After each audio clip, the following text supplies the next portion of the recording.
Hello, everyone. We are, P.O.C. Full of creativity. and welcome to our second episode. Today we have our special guest, Erin Tyler.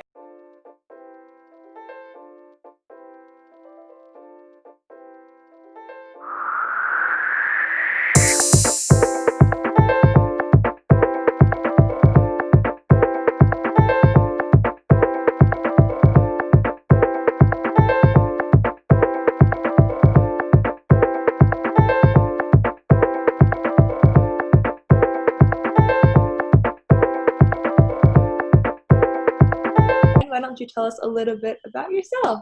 Yeah, so my name is Erin Tyler. I recently graduated from the Appomattox Regional Governor School. I am going to Norfolk State this year to study theater, whether it's like in person or online. Um, recently, yeah, it was pretty recently. Started a business this year. It launched in February of 2020. So it's been running ever since. As like most of you here know, I do activism things, and that's like my main focus with everything that I really do. Yes. So what made you decide to launch your business, and what pushed you to develop it? Um, well, I've always had a love for fashion. It hasn't always been the best, like my own fashion sense. It's definitely evolved over time. But as I said, I have a love for activism also. So I figured, what's a unique way that I could blend the two, activism and fashion? So I have this story that I always tell my friends. It's like the first time I put on a necklace, it just completed my outfit and I never could just not wear one again.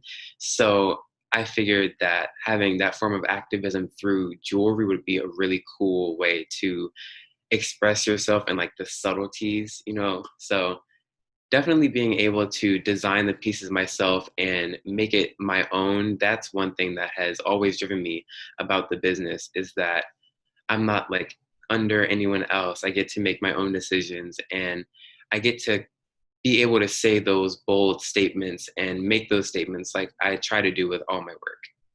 So, I mean, you're a businessman, you're a designer, and you're a playwright. Go on, man. Period. Yes, that's amazing. What an Thank you. inspiration. And I know that you're a playwright, and I've heard you perform your stuff, and it's beautiful. It's Thank like you. perfect and amazing in every single way. And what narratives do you want to tell? What stories do you want to put into your work? Definitely. Stories that I like to focus on are the ones that aren't told often. I know with the times that we're living in now, there's a lot more work coming out about the Black experience, which is like the goal completely.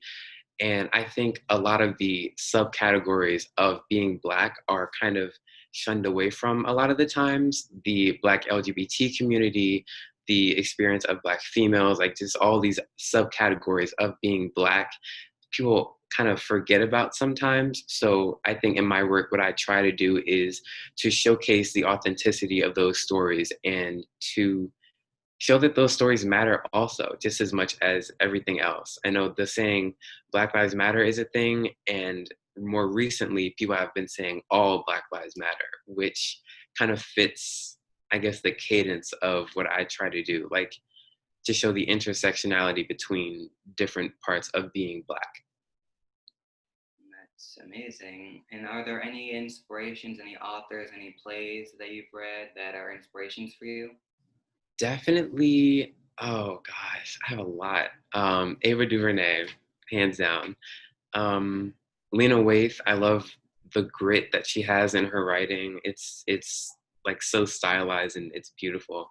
Barry Jenkins, Moonlight, masterpiece. Like that's like a staple for me.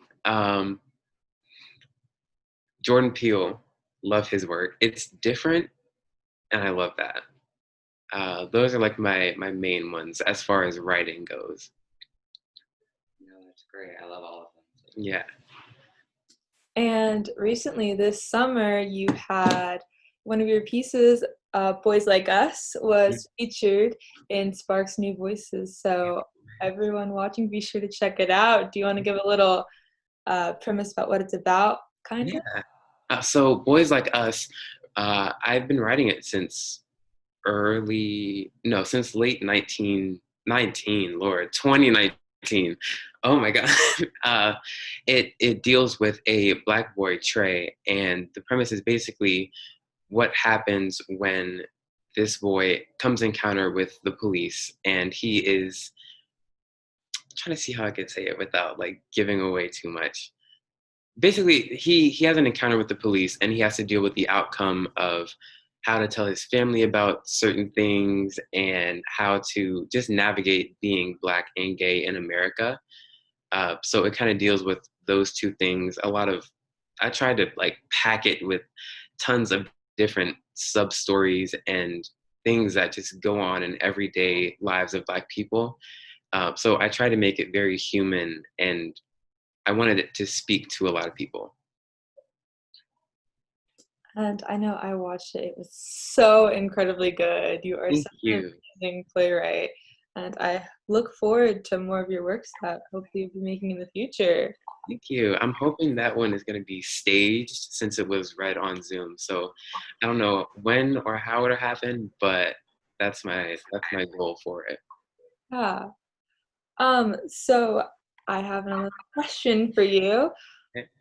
So what would the most important piece of advice for people who want to maybe write something or do something, entrepreneurship, who are interested in starting a business or becoming a playwright like you have, what would be the most important piece of advice that you would give them or you would give yourself from a Yeah, couple years ago?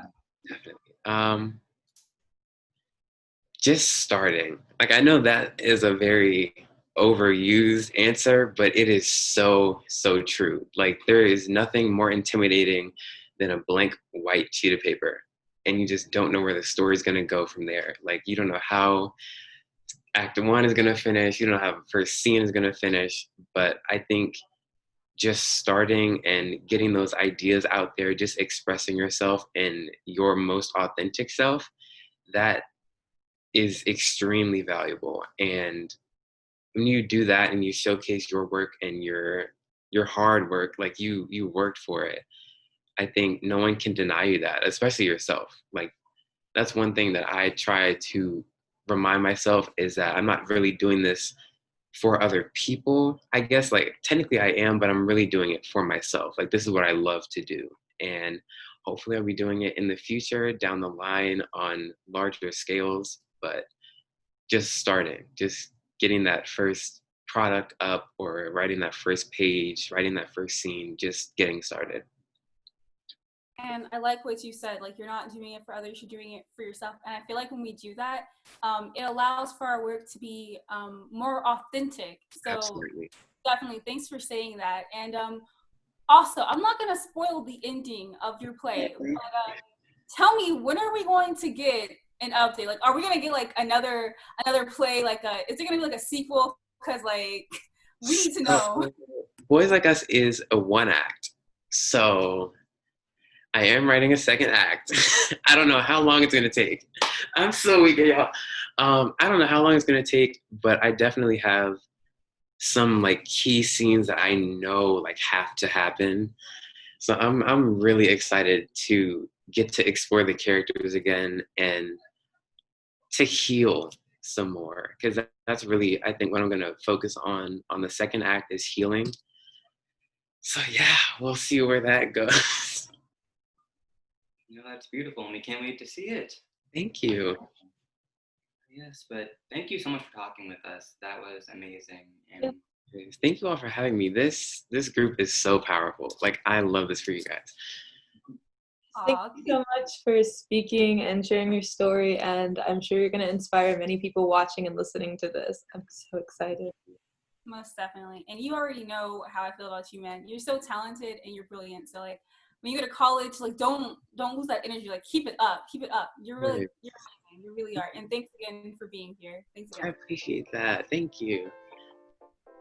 All right, well, we are P.O.C. and we're signing off. Thank you all so much for watching. Bye, everyone.